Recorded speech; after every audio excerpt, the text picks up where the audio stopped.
Seorang deputi sheriff dipanggil ke ruang interogasi setelah dituduh menyalahgunakan basis data resmi untuk, alasan pribadi. Dia kayak ngasih tahu namanya ke aku. Kami semacam saling menggoda. Semacam merayunya, gitulah. Iya, pokoknya seperti itulah, menggoda. Dan tuduhan itu mungkin telah membuatnya kehilangan lebih dari sekedar kebebasannya. Benar, aku doakan yang terbaik untukmu, oke? Tetap semangat, bro. Ini adalah Inside the Crime yang dipersembahkan oleh Law and Crime. Saya Elizabeth Milner.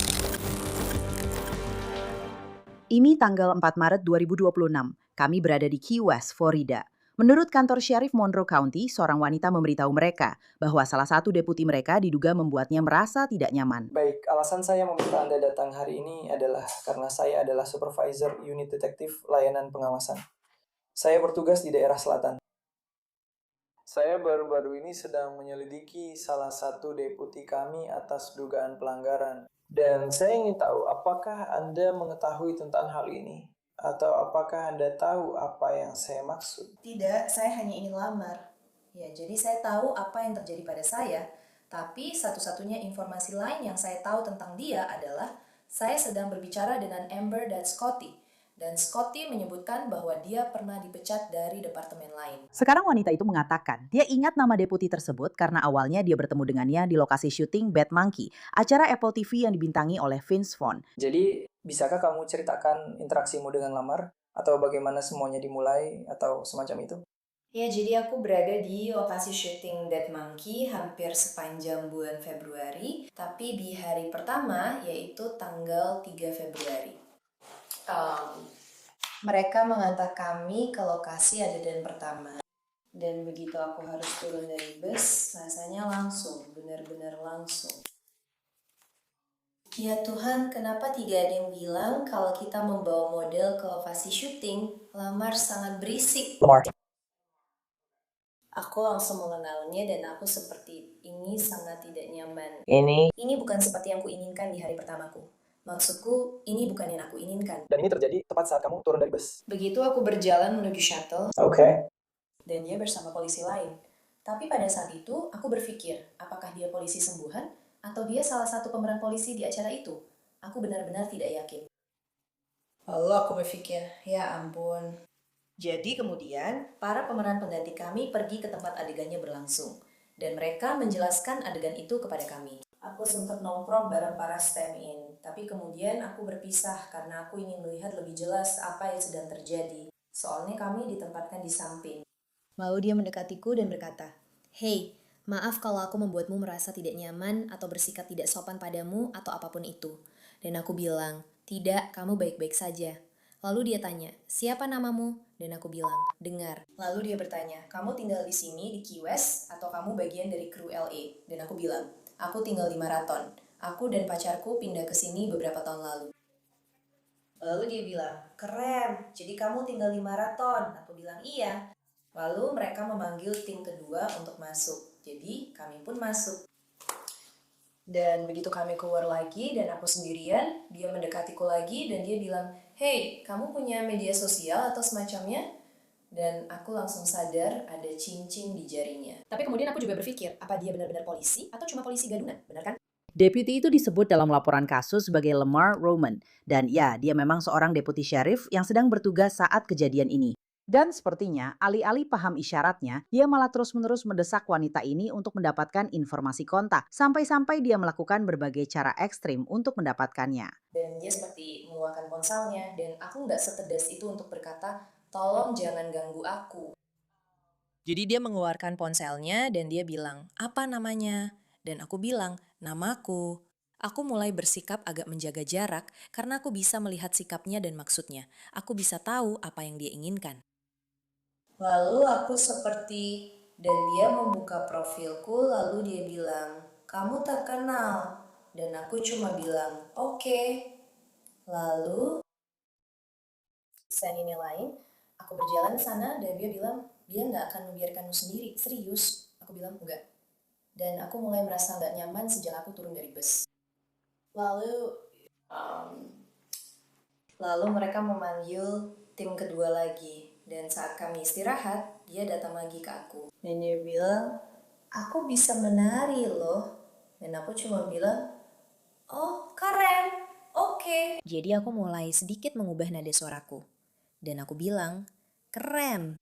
Lalu dia datang ke aku sekitar 3 atau 4 kali.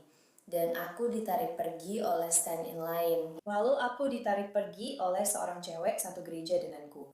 Dan dia datang lagi ke aku, dia bilang, aku akan menghentikanmu di jalan. Dan aku bilang, tidak, kamu tidak akan melakukannya.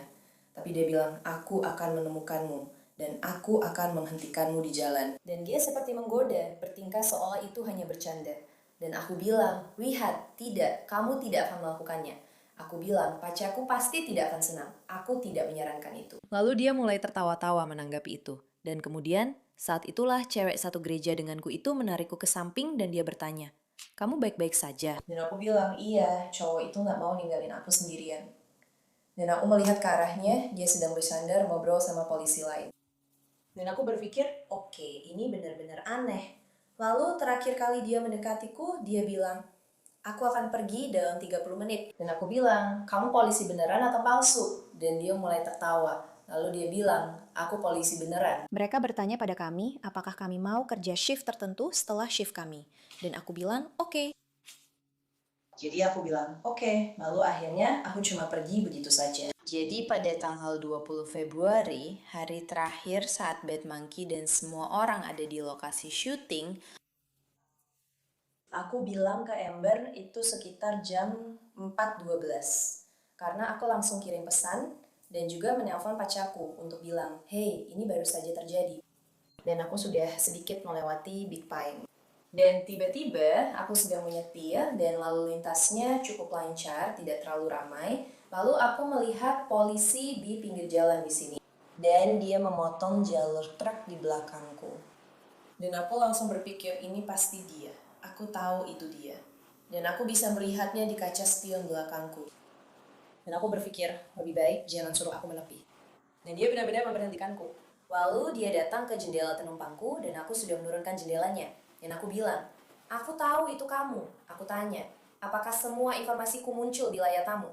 Aku juga tanya, bagaimana kamu tahu itu aku? Dia bilang, aku sudah bilang aku akan menemukanmu dan memberhentikanmu. Lalu dia juga bilang, dan aku berharap pacarmu ada di mobil supaya aku bisa menariknya keluar dan membuatnya susah. Dan aku bilang, sekali lagi, aku nggak nyaranin itu. Dan dia bilang, kenapa kamu nggak follow aku balik di Instagram? Dan aku bilang, aku telat. Secara teknis, aku memang nggak kerja hari itu. Aku cuma mau pamit ke semua orang dan ketemu beberapa orang lagi. Dan aku bilang ke dia kalau aku sudah telat, cuma buat menghindari situasinya.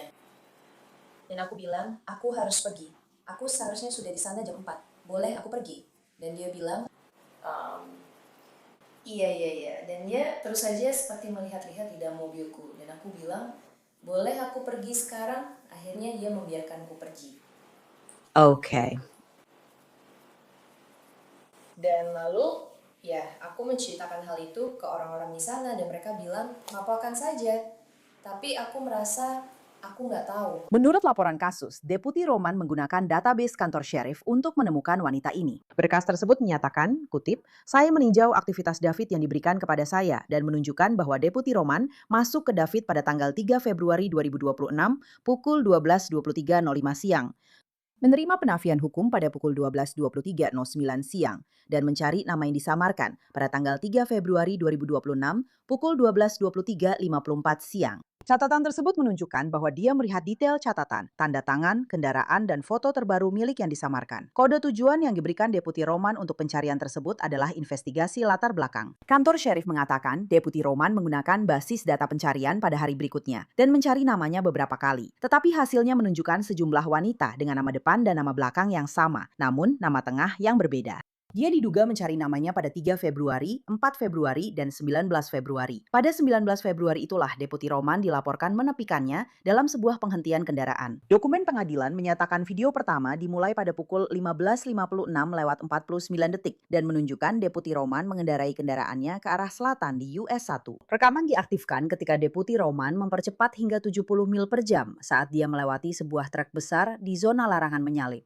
Rekaman dihentikan pada pukul 15.57 lewat 24 detik. Akhir video menunjukkan Deputi Roman telah selesai menyalip truk besar tersebut dan kemudian berada di belakang truk besar lainnya. Video lain dilaporkan menunjukkan dia hampir menyebabkan tabrakan dalam proses tersebut. Dokumen tersebut kemudian menyatakan, kutip, Deputi Roman hampir menyebabkan tabrakan frontal saat menyalip karena sebuah truk putih yang melaju ke arah utara harus membelok keluar dari jalan untuk menghindari tabrakan.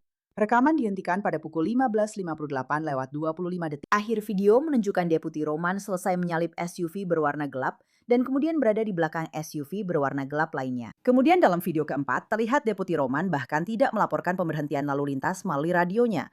Berkas tersebut menyatakan, kutip, Deputi Roman mendekati kendaraan dari sisi penumpang dan berbicara dengan pengemudi. Deputi Roman tampaknya tidak mengambil barang atau dokumen apapun dari pengemudi. Setelah berbicara dengan pengemudi kendaraan, Deputi Roman kembali ke kendaraannya dan mematikan video di dalam mobil. Video tersebut berakhir dengan kendaraan yang diberhentikan kembali ke US 1 dan melanjutkan perjalanan ke arah selatan. Jadi, Deputi Roman diduga melakukan banyak hal dan untuk apa? Untuk mendapatkan nomor, akun IG. Nah, sekarang dia berisiko kehilangan pekerjaannya karena menyalahgunakan database resmi mereka. Jadi, Deputi Roman dipanggil saat dia masih bertugas. Dia bahkan tahu alasan para penyelidik ingin berbicara dengannya. Apakah Anda memahami masing-masing hak ini? Ya. Dengan mempertimbangkan hak-hak ini, apakah Anda ingin berbicara dengan saya hari ini? Ya, oke. Oke. Jadi penyelidikan kriminal kami berkaitan dengan Anda. Oke. Dan beberapa hal tentang basis data, benar. Jadi, apakah Anda tahu ini soal apa? Saya rasa begitu. Oke, jadi menurut Anda ini tentang apa? Saya tahu saya telah menghentikan orang-orang. Saya melakukan beberapa penyelidikan, Anda tahu, dan semacam mengecek di David. Tapi kemudian itu aja. Oke, siapa yang kamu cek di David?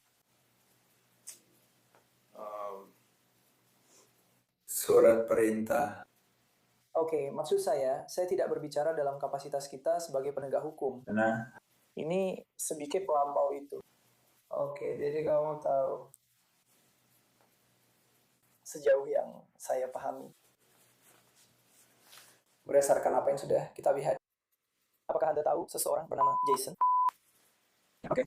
Apa kabar? Bagaimana kamu tahu siapa dia? Aku sudah bicara dengannya Apa maksudnya? saat penugasan pengamanan. Saat penugasan pengamanan? Ya. Oke, bisakah kamu jelaskan maksudmu? Maksudku, ceritakan apa sebenarnya yang kalian bicarakan? Oke, jadi itu semacam situasi di mana dia seperti memberitahukan namanya padaku. Kami saling menggoda. Semacam seperti merayunya, seperti itu. Iya, semacam begitu. Menggoda. Oke. Maksudku, itu kamu boleh menggoda, kan? Jadi Kamu bertemu dengannya saat sedang bertugas. Tugas apa? PMG. Dan setelah kamu bertemu dengannya, apa yang terjadi setelah itu?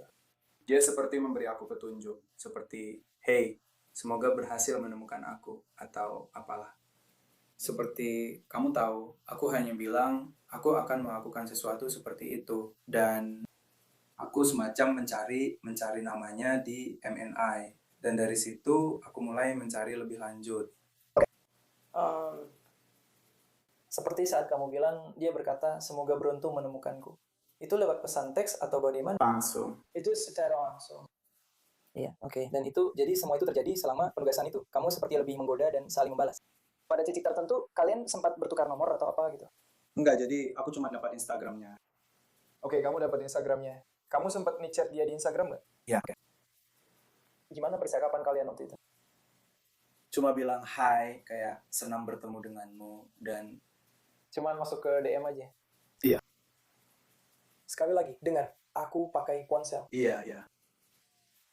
Jadi, dia juga membalas. Dan semuanya di Insta. Tidak, aku hanya bilang satu hal dan kemudian seperti mundur lagi. Karena aku tidak tahu, ya ampun. Kau tahu, aku sudah menikah. Jadi rasanya seperti... Aku mengerti, bro. Ya, dia sepertinya malah memperburuk keadaannya sendiri. Selain kemungkinan kehilangan pekerjaannya, dia juga bisa kehilangan istrinya. Kalau dari aku, ini tetap antara kita kan? Tidak keluar dari ruangan ini. Aku tidak punya banyak kendali, tapi ya, aku juga tidak berhak untuk memberitahu siapapun tentang hal lain kan. Um, jadi kembali ke dia. Oke, jadi kamu bertemu dengannya. Kamu dapat akun Instagramnya, lalu mengikuti dia sedikit. Ya. Apa kamu sudah cek dia di David? Ya. Oke. Kenapa kamu cek dia di David? Entah kenapa, aku sebenarnya tidak perlu melakukannya, tapi aku tidak tahu. Aku langsung sadar saat melakukannya. Aku berpikir, apa yang sudah aku lakukan? Jadi aku semacam kembali lagi. Tapi karena aku bisa menemukannya di Insta. Oke. Ya, maksudku aku dapat akun Instanya hari itu. Iya. Tapi maksudku aku cuma bercanda sama dia. Aku mau cari dia, tahu kan? Dan Jadi kamu cek namanya di David. ya, kurasa maksudku kalau aku mulai dengan M dan Seh dulu. Oke, jadi kamu cek dia di M dan I untuk lihat apakah dia punya M dan I. Apa kamu sudah? Apa kamu menemukan informasi di M dan I? Iya. Iya. Lalu dari apapun yang kamu temukan di M, dan apa kamu lalu mengecek dia di David? Iya. Apa yang kamu masukkan ke David? Maksudnya siapa namanya? Dia. Iya, aku rasa itu seperti DO-nya dia. Itu aja. Dan itu hanya semacam, ya, tidak ada alasan hukum untuk melakukannya. Oke. Apakah kamu mengecek datanya di David lebih dari sekali? Tidak. Apakah kamu mungkin mencari nama itu di David lebih dari sekali? Aku tidak tahu berapa kali. Aku rasa itu hanya sekali. Yang aku ingat.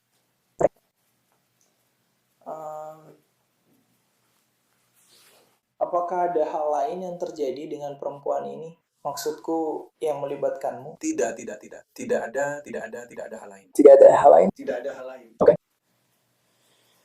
Apakah kamu menghentikannya? Iya, aku menghentikannya. Oke. Kapan itu? Aku tidak ingat. Kamu tidak ingat? Apakah itu baru-baru ini? Sepertinya minggu lalu. Oke. Saya tidak tahu. Kira-kira seminggu yang lalu.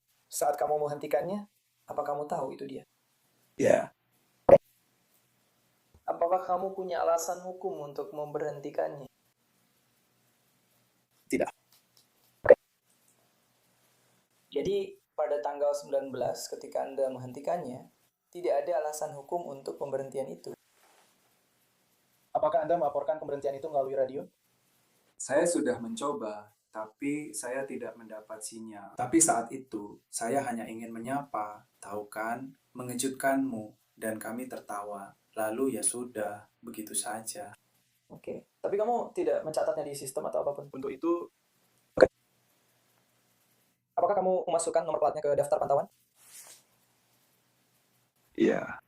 Oke. Apakah itu cara kamu tahu dia mengemudi ke selatan hari itu? Itulah kenapa kamu melewati beberapa mobil. Sepertinya kameramu menyala sekitar 3 kali sebelum berada di belakangnya. Iya. Jadi kamu mengejarnya dengan tujuan hanya untuk menghentikannya dan menyapanya. Iya, itu bodoh. Baiklah. Apakah Anda punya alasan hukum untuk memasukkannya ke dalam daftar pantauan? Apakah dia dicurigai melakukan sesuatu? Tidak. Sejak saat itu, apa kalian sempat berkomunikasi lagi? Enggak, saya rasa itu saja. Saya hanya ingin melakukan itu dan saya pikir tidak, tapi itu terakhir kalinya. Iya. Apakah kamu pernah menyalahgunakan database apapun? Apakah ada waktu lain yang belum saya sebutkan? Tidak. Oke. Apakah ada orang lain yang pernah kamu cari di David atau semacamnya? Tidak. Itu untuk kasus lain. Saya tahu saya pernah menggunakannya dan juga untuk daftar pantauan. Tapi itu saja yang saya. Tapi baik daftar pantauan, David, maupun NCIC, Anda gunakan untuk orang-orang yang punya surat perintah atau Anda mencoba mencari seseorang untuk alasan hukum, benar? Ya, tapi dia, ya. Tapi dengan dia, itu hanya sekedar untuk mendekatinya saja. Aku tahu. Aku bodoh, dia bilang. Ya. Biar aku lihat. Ceritakan padaku tentang itu. Maksudmu apa? Maksudku, Aku pikir dia seperti seorang model dari dunia acting. Soalnya mereka membawa pemeran seperti di Bad Monkey dan aku waktu itu mikir, aku akan menyapa dia dan aku lakukan itu. Lalu aku tanya, "Kamu model ya?" Aku jadi kayak ngefans banget, tapi dia bilang, "Bukan, logo."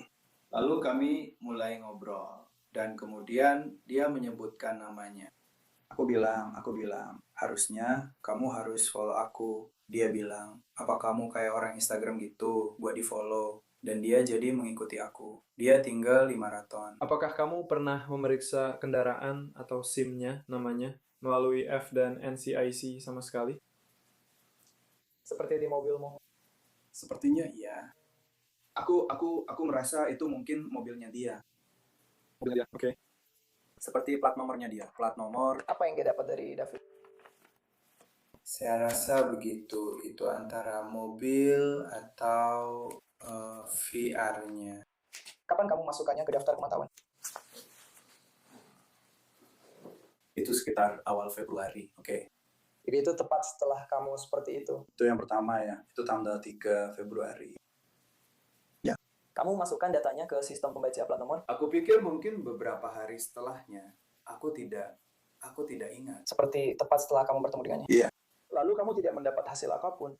Atau justru dia yang tidak? Itu hanya soal waktu. Oke. Iya. Apakah kamu tahu bahwa mencari datanya di David itu ilegal? Ya. Jadi, apa yang terjadi? Apa tujuanmu dengan semua ini? Seperti apa? Apakah kamu? Aku tidak tahu. Aku pikir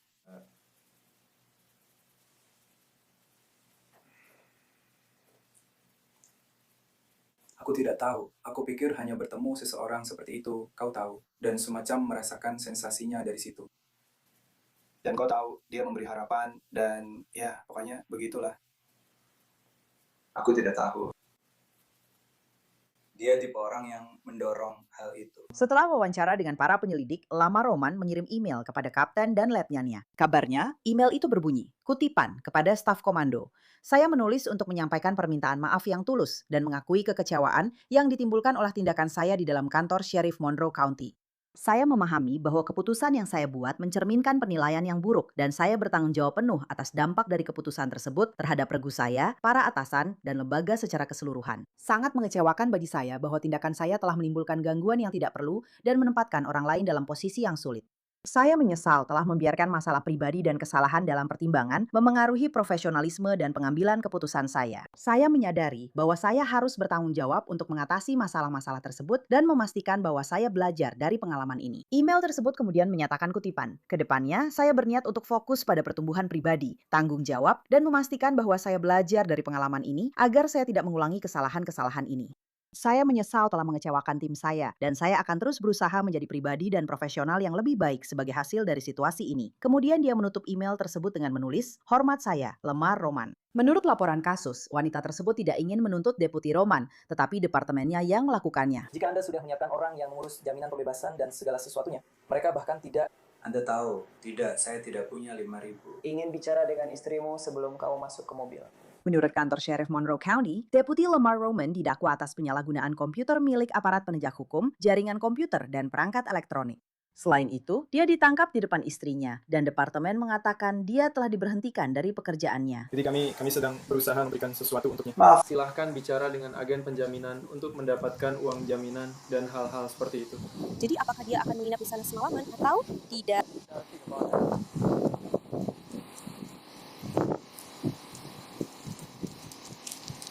Apakah kemungkinan dia akan dibebaskan atau sebaiknya kami membelanya saja? Saya tidak tahu jawaban dari semua itu. Ya, Hanya karena dia punya 2 anak kecil. saya mengerti. Saya tidak tahu rumah Pekerjaannya dia punya. seorang pendamping. Waktu itu setelah ini aku tahu kau sudah berusaha keras. Kau bahkan sudah menghubungi pengacara. Saran saya, kamu hanya perlu ke pengacara. Kamu tahu, temui jaksa negara kan? Jadi itu jaksa penuntut. Dan pada titik ini, semuanya ada di tangan mereka. Ini sudah di luar kendali saya. Jadi, merekalah yang akan menanganinya. Kami memang tidak punya uang untuk itu, sesuatu seperti itu. Apakah serikat pekerja membayar pengacaranya? Kami yang harus membayar pengacaranya. Maksud saya, kamu bisa menghubungi serikat pekerja. Saya tidak yakin apa yang akan mereka lakukan karena dia masih karyawan percobaan. Tapi mungkin mereka punya sesuatu, mereka mungkin bisa mengarahkanmu ke arah yang benar.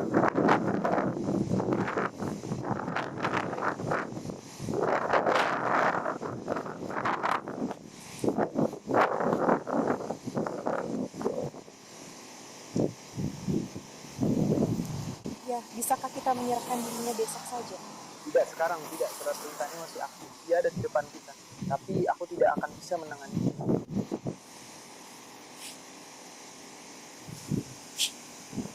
Aku pikir tidak apa-apa kalau mereka langsung memecat dia, tapi ternyata tidak.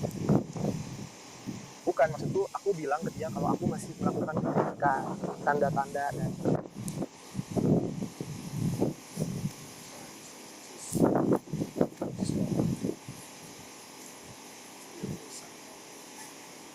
agak jangan biarkan dia mengeluarkan nomor-nomor dari ponselnya. Begitu dia sampai di dalam semua orang lain, tunggu. Dia juga bisa memberikan nomor Anda kepada pengurus jaminan. Dia bisa membantu mengurus urusannya. Kami memang tidak punya uang untuk membantu, tidak. Pergilah dan peluk.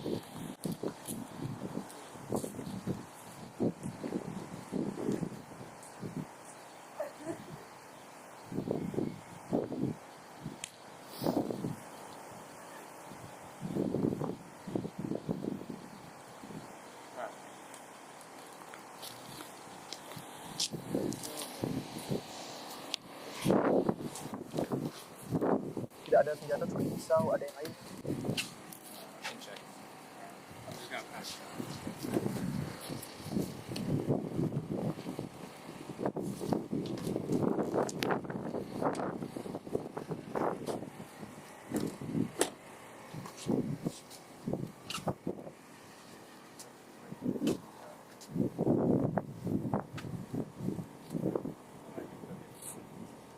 Kamu tidak harus pergi.